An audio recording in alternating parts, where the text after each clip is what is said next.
तो art of answer writing में आज सबसे पहले जैसा मैंने आपको बताया था कि जो नए बच्चे हैं वो आंसर शब्द को किनारे कर दे, राइटिंग को लेकर आए, मुझे लिखना है, मुझे लेकर चलना है। क्यों? मैंने आपको बताया था एनएलपी का एक सबसे मुख्य मुद्दा बताया था जो आपको कोई नहीं बताएगा, और वो था मोटर एक्टिविटी। मोटर एक्टिविटी जब तक आप स्थापित नहीं करेंगे, और मैंने 2 बार आपको यहां प्रैक्टिकल करके दिखाया था। ब्रश वाली क्लास किसको किसको याद है? जो ब्रश कराया था, कंघी से बाल झड़वाया था, आपने देखा, आपको एहसास हो गया मैं कोई चीज कहता नहीं हूं, अगर मेरे पास उसके प्रत्यक्ष प्रमाण नहीं है और मैं खुद उसको आजमा कर नहीं देख रहा हूं तो मैं तुमसे वो बात नहीं करूंगा। ठीक है, तो मैंने, आपने कितने लोगों ने वो मेरी क्लास की थी जहां पर उन्होंने वो कंघी उल्टे हाथ से, ब्रश उल्टे हाथ से, अनयूजुअल एक्टिविटी जो मैंने आपको बताई थी, उसमें आपको एक चीज का एहसास हो गया होगा कि सचमुच यही ब्रश में जब दाहिने हाथ से कर रहा था तो मेरे लिए कितना आसान था। जैसे ही मैंने बाएं हाथ से किया मुझे ये पूरा मामला उल्टा हुआ दिखाई पड़ा, मैं उल्टे हाथ से बाल नहीं झाड़ पा रहा हूं। आप लोगों ने प्रैक्टिस की, अगर आपने प्रैक्टिस की होगी तो आपको पता चला होगा जो क्रक्स है इसका कि हमारे पास एक मोटर एक्टिविटी होती है, एक मोटर एक्टिविटी होती है, हमारा एक पैटर्न होता है, न्यूरल पैटर्न। इसका मतलब है कि हमें अगर न्यूरल पैटर्न को सेटअप, आंसर राइटिंग का भी एक न्यूरल पैटर्न होगा ही होगा। तो मुझे आंसर राइटिंग का न्यूरल पैटर्न क्यों नहीं अभी से एस्टैब्लिश करना है? अगर मैं इसको कर ले जाता हूं तो मेरे लिए आंसर लिखना एक बहुत ही आसान बात होगी। लेट्स स्टार्ट इट, शुरू करें हम लोग। चलिए शुरू करते हैं हम लोग। तो conventional method of answer writing यानी उत्तर लेखन का पारंपरिक विधि, लिखो उत्तर लेखन की पारंपरिक विधि, और मुझे बताइएगा कि यह सही है या नहीं, आपकी ये गलतियां होती हैं या नहीं। चलिए, उत्तर लेखन की पारंपरिक विधि।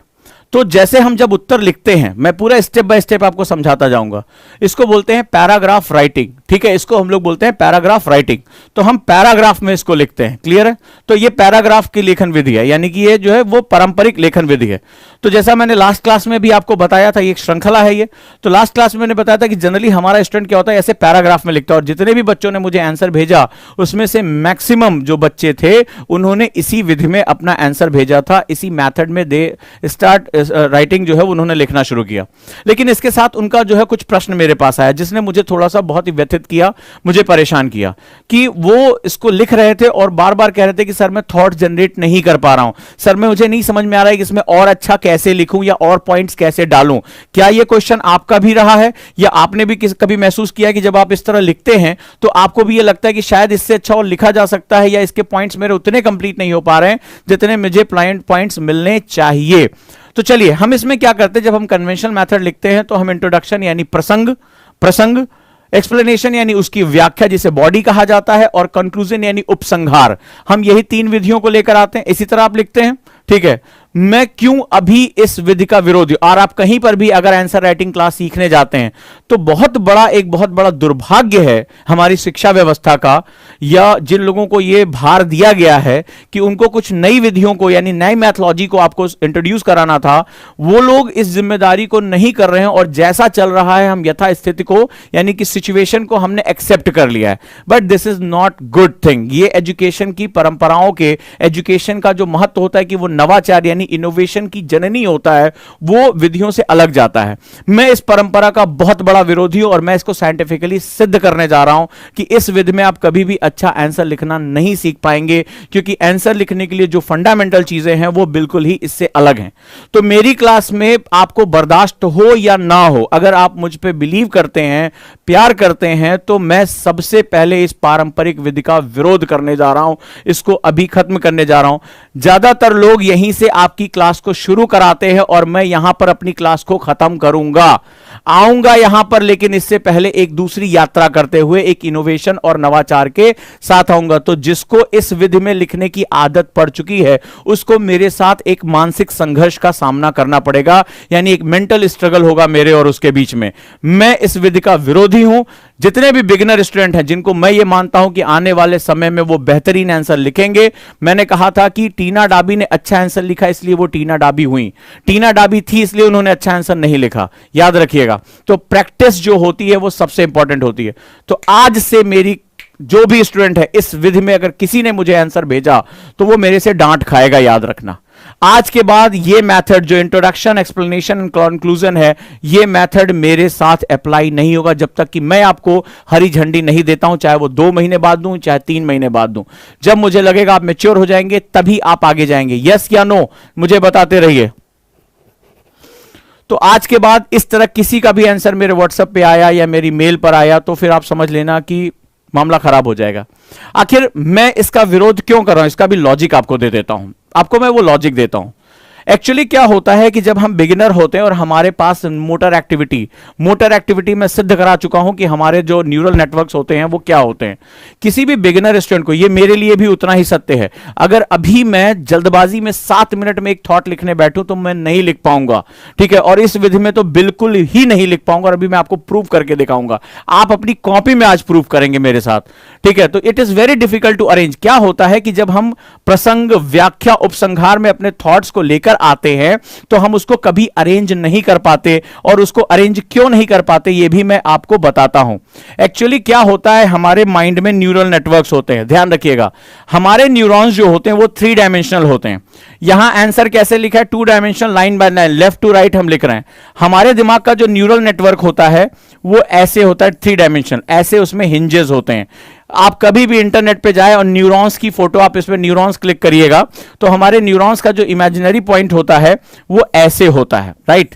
Lot of branches are there, इसको हम लोग थॉट्स प्रोसेस कहते हैं, न्यूरॉन प्रोसेस कहते हैं। तो हमारे दिमाग का जो सोचने की यूनिट है, जो थिंकिंग यूनिट है, वो इस स्ट्रक्चर की होती है, याद रखिएगा। This is our neurons. ये 3 डायमेंशन, हर डायमेंशन में जैसे ऑक्टोपस के हाथ होते हैं उसी तरह ये जो है वो फैला होता है, सेंट्रल पॉइंट से चारों तरफ निकला होता है। ये जो पैटर्न है और इस पैटर्न में विरोध होता है, याद रखिएगा। हमारे दिमाग की बेसिक यूनिट, हमारे जो सोचने और सीखने की क्षमता है वो ये तय करता है, न्यूरॉन तय करता है कि अब हमारा लर्निंग प्रोसेस क्या होगा, हमारा राइटिंग प्रोसेस क्या होगा, ये तय करता है।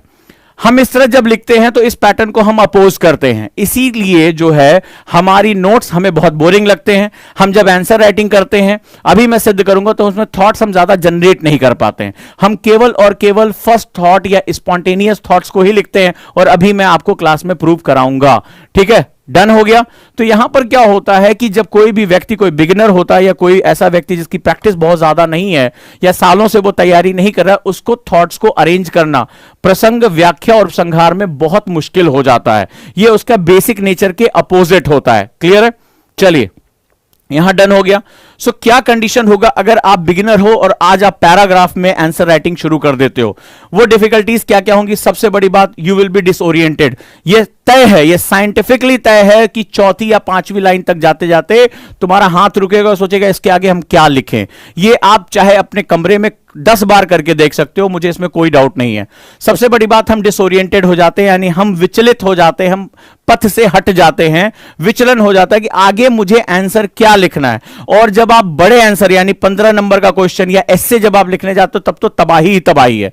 फिर तो यह होता है कि अकबर के बारे में लिखने के बाद स्टूडेंट सोचता है अबे यार इसको पैदा तो किया ही नहीं, फिर वहां पे वो कहानी बनाता है कि अकबर का जन्म फलाना फलाना XYZ उस पर लिखता है, तो ये जो है वो कहानी वापस लौटती है। तो एग्जामिनर वहीं पकड़ लेता है कि इसके पास प्रैक्टिस नहीं है और वो उसको उड़ा देता है। फिर ये होता है कि हमने बड़ी मेहनत की थी, हमें नंबर नहीं मिले। तो इसके पीछे सबसे बड़ा कारण यही होता है। दूसरा, लैक ऑफ पैटर्न। जी हां, हमें लगता है कि यूपीएससी के क्वेश्चंस में पैटर्न की क्या आवश्यकता है। पैटर्न्स बहुत इंपॉर्टेंट होते हैं, क्वेश्चन के अकॉर्डिंग पैटर्न्स को तय किया जाता है। जब भी मैं क्वेश्चन की प्रैक्टिस पे आऊंगा, जब नेक्स्ट क्लास से एक एक क्वेश्चन आपको दूंगा, तब आप देखेंगे कि क्वेश्चन का पैटर्न हमारे आंसर के पैटर्न को तय करता है। बहुत से स्टूडेंट को यही नहीं पता होता क्वेश्चन का कीवर्ड क्या है जिसके बेसिस पे मुझे इसको पैटर्न को रखना है। वो वही परंपराओं से लिखते चले जाते हैं।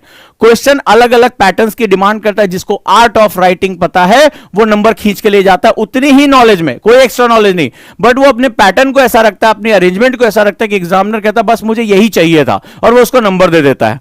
अगला कहता है स्ट्रगल टू अरेंज। जो थॉट्स जब आप लिखने बैठते हो, मुझे ईमानदारी से सब लोग मेरे साथ कम्युनिकेशन करो, जब आप कोई पेपर पे लिखने बैठते हो, कहां से शुरू करूं? क्वेश्चन है, सिंपल सा क्वेश्चन है, कुछ लिखना शुरू, फिर काटते हो, नहीं यहां मजा नहीं आ रहा है, इसकी स्टार्टिंग कुछ अच्छी होनी चाहिए, कुछ और होनी चाहिए। फिर थोड़ा सा लिखने के बाद फिर आप ब्रेक लेते हो, पॉज लेते हो, अच्छा इसके बाद क्या होगा, हुआ है कि नहीं हुआ, मुझे ईमानदारी से बताओ। मैंने जितने बच्चों को अपने सामने बिठाया है, जो बड़े बड़े 30 मार्क कहां बनते थे कि हमें लक्ष्मीकांत याद है, बिपिन चंद्रा याद है, चलो उनको सामने बिठा के लिखवाया है, मुझे तो यही देखने को मिला। मुझे बताओ ऐसा होता है या नहीं होता आपके साथ? कि क्या लिखूं, फिर थोड़ा सा लिखने के बाद फिर करने, यहां मजा नहीं आ रहा है। सेंटेंस का अरेंजमेंट की लास्ट में है पे खत्म करना है, तथा पे खत्म करना है, एंड पे खत्म करना है, सेंटेंस को जोड़ना है किसी के साथ, फिर वहां पे कहते हम लास्ट में काट देते हैं उसको, सेंटेंस ही बिगड़ा। अगर आप उसको पढ़ोगे तो लगता है कि सेंटेंस शुरू कहां से हुआ था, सेंटेंस खत्म कहां हुआ, पता ही नहीं चला। राइट और रॉन्ग? मैं आपकी बीमारी पकड़, मैं डॉक्टर हूं आपका, एक तरह से मैं नब्ज पकड़ के आपकी बीमारी बता दे रहा हूं, कहां कहां बीमारियां हैं। ठीक है, सभी लोग का यस आ रहा है? हाँ सर।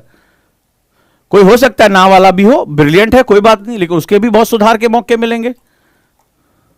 ये तो ओजांग की क्लास है, कोई ना कोई बीमारी का इलाज तो लेकर बैठ ही जाऊंगा।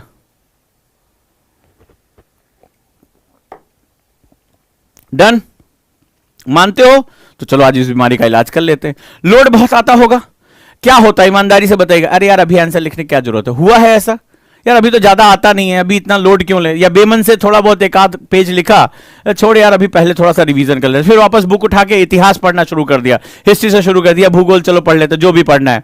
हुआ है ऐसा? और आप अपने लाइफ का सबसे इंपॉर्टेंट पार्ट जिसमें 1750 नंबर जिस पे आपके डिपेंडेंट है वो निकल गया। और मैंने आपको बताया था कि जब मैं लबासना गया था कि मुझे 45 से ज्यादा ऑफिसर ने एक ही बात कही। मैंने उनसे पूछा कि मैं अपने बच्चों को क्या मैसेज दूं, आप लोग सक्सेस होकर लबासना पहुंच गए, आईएएस बन गए हो, अपने बच्चों को मैं क्या मैसेज दूं, वो क्या एक ऐसी प्रैक्टिस करें जिससे उनको बहुत बेनिफिट हो। सब ने एक ही बात कही, उनसे कह देना राइट राइट एंड राइट, यानी जहां मौका मिले जब मौका मिले लिखें, खाली लिखें, एक कॉपी रखे रहे छोटी, उसमें लिखते रहे, कोई भी क्वेश्चन बनाए लिखें, जो पढ़ा उसको लिखे, आज टीचर ने कुछ पढ़ा उसको लिखे। जब तक राइटिंग प्रैक्टिस नहीं करेंगे यूपीएससी में इनके लिए कोई जगह नहीं है, याद रखिएगा। लेकिन वो राइटिंग कैसे होगी यह आपको बताऊंगा।